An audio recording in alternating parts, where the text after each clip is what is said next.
What are you staring at? You're a stranger now. I turned around and there was my mother-in-law with a smirk on her face. She looked at me as if she were looking at trash.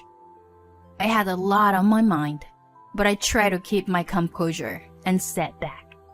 Yes, I know. But this house? What? After all this time? It's no use apologizing. Get out of my son's house as fast as you can. I understand. The movers will be here shortly. Oh, well, can you make it quicker? She must be quite happy to live alone and doting on her son. Her own son lives in a condo.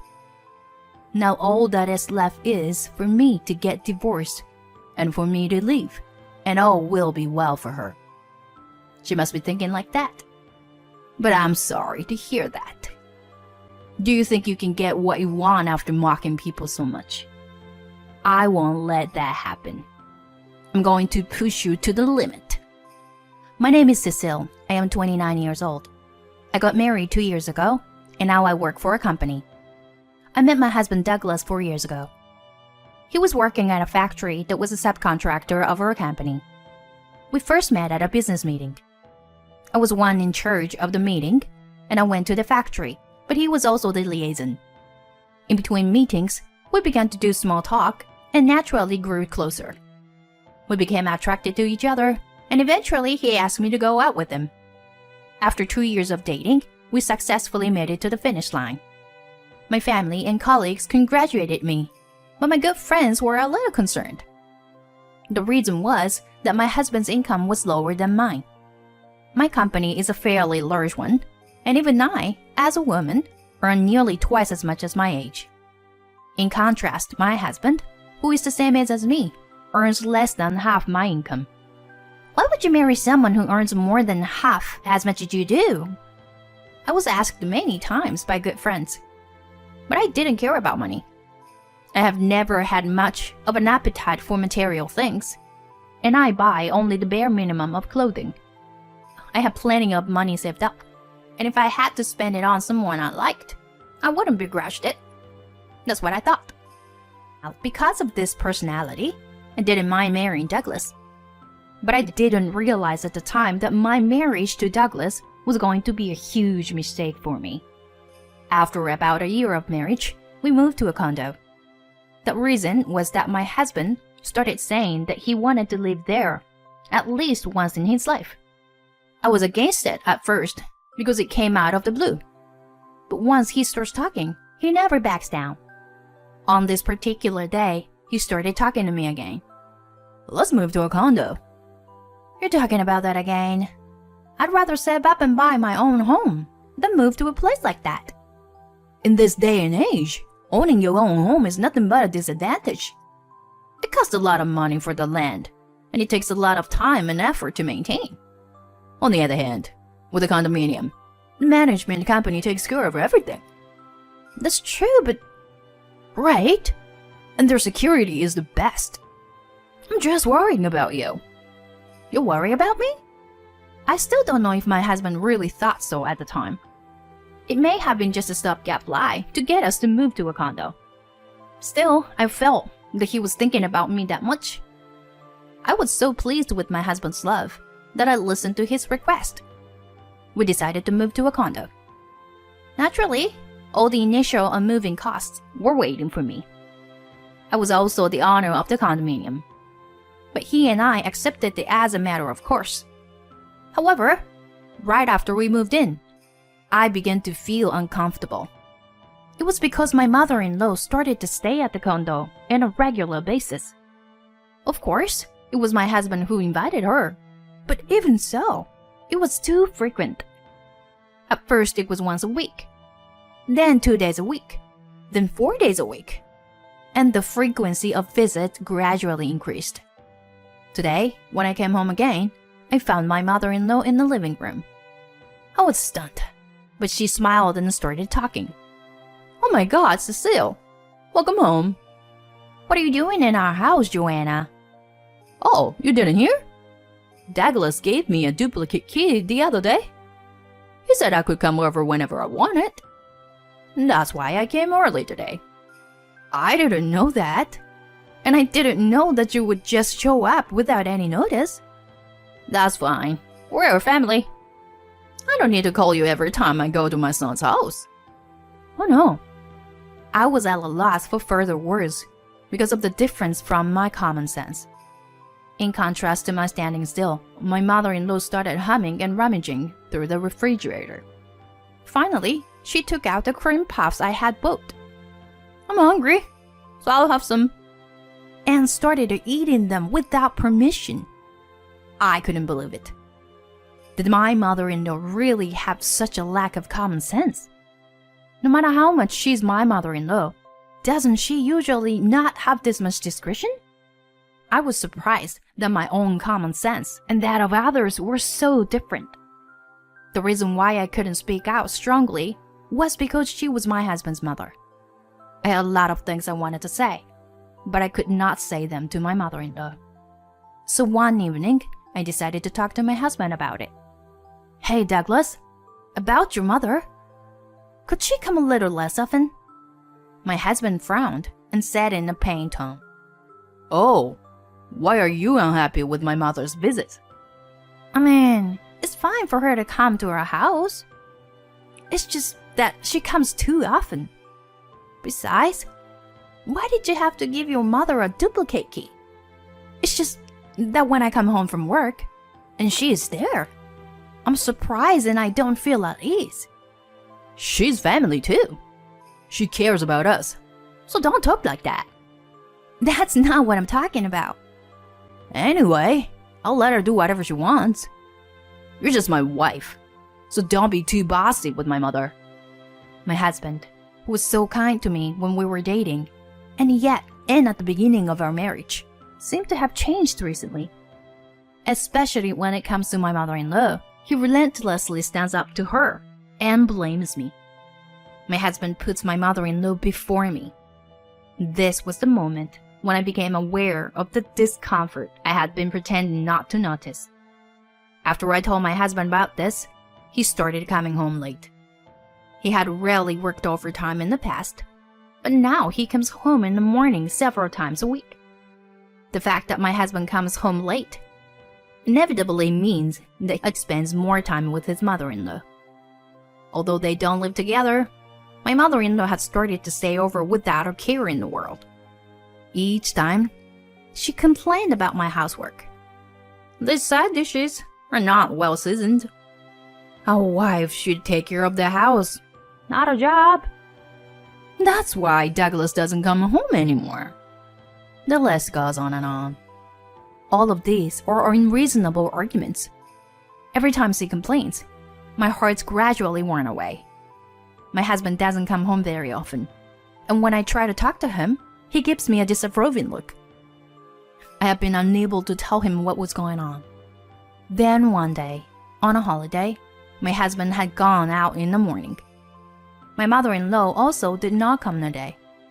I started to clean the house to enjoy my time alone for the first time in a while. I vacuumed the living room and hallway, and finally went to my husband's room. As I was mopping under the bed, I suddenly saw a receipt. What? What is this? The receipt was for a place used by men and women to engage in dubious activities. I checked the date and found that it coincided with the day he had to come home in the morning because he had to work overtime. Convinced that my husband was cheating on me, I immediately searched through the closet. I found a small paper bag in the bag. It contained a list of restaurants he might have gone to with his cheating partner. There was also a large number of receipts for brand names items that he had bought for her.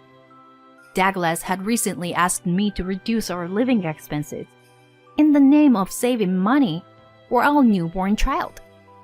I didn't think much of it at the time, but now I realize that it was probably a lie to pay for the affair partner. The next day, I went to a detective agency that I had researched beforehand and asked them to investigate my husband's affair. I acted normal at home so that my husband and mother-in-law would not know. 2 weeks later, I went to the detective agency to get a report. My husband was having an affair with the daughter of the factory president. With the evidence in hand, I decided to wait for my husband to come home that night. He came home after midnight as usual, and I immediately started talking to him. "Douglas, you were cheating on me, weren't you?" My husband had his back to me, but the moment he heard those words, his shoulders jolted. He slowly turned around and began to make excuses with a limp smile. "What are you talking about? I would never cheat on you." "I already have proof. You can't get away with it." No. It's not like I'm playing around with her." "I don't care if it's for fun or not. You can't have that kind of relationship with her. And it's true that you lied to me." "Well, that's..." "Anyway, I can't do it anymore. I've decided to get a divorce." I took out my completed divorce papers and held them out in front of my husband. His eyes widened for a moment. Then he clicked his tongue and began to fill them out roughly. The next day, I went to the office to get Douglas out of the house. I called the movers to have Douglas removed from the house for the next holiday. I didn't tell him about it, but he has a family home, so he would have no trouble finding a place to go. I will just cancel the lease there, as next month is the new renewal month for this condo. I had decided to move to another apartment near the office. 1 week later, on this day, the movers were supposed to come this afternoon. Douglas was off work, and I'd been home since the morning. He proudly called his cheating partner. "I've already hired a lawyer and have already filed a claim for compensation against Douglas and the cheating partner. I will soon receive a certified letter, and when that happens, the factory where he works will find out. The affair will be exposed to the president of the company as well. However, Douglas may be relaxed now that the divorce has already been finalized. He is having a nice phone conversation with his partner. While I was doing housework with him in the background, the intercom rang. I opened the front door to find my mother-in-law standing there. She was carrying a large carry-on case, and she was walking into the house. I don't know why she was carrying such a large baggage, but she must have come to stay without permission as usual. While I was doing my chores without paying attention to her, she called out to me from behind. "Why are you still here? You are an outsider now, aren't you?" I turned around to see my mother-in-law smiling wickedly at me. She looked at me as if she were looking at trash. I had a lot on my mind, but I just kept my composure and sat back. "Yes, I suppose so. But this house?" "What? It's no use apologizing now. Get out my son's condo as fast as you can." "Huh? Didn't you hear me? I said get out. You're divorced, aren't you? Then there's no reason for you to be here. From today, I'm going to live here." At that moment, I felt my sympathy for them disappeared. I found myself lowering my voice and saying in return, "Okay, I understand. The movers will be here in a few minutes." "Oh, well, can you make it quick?"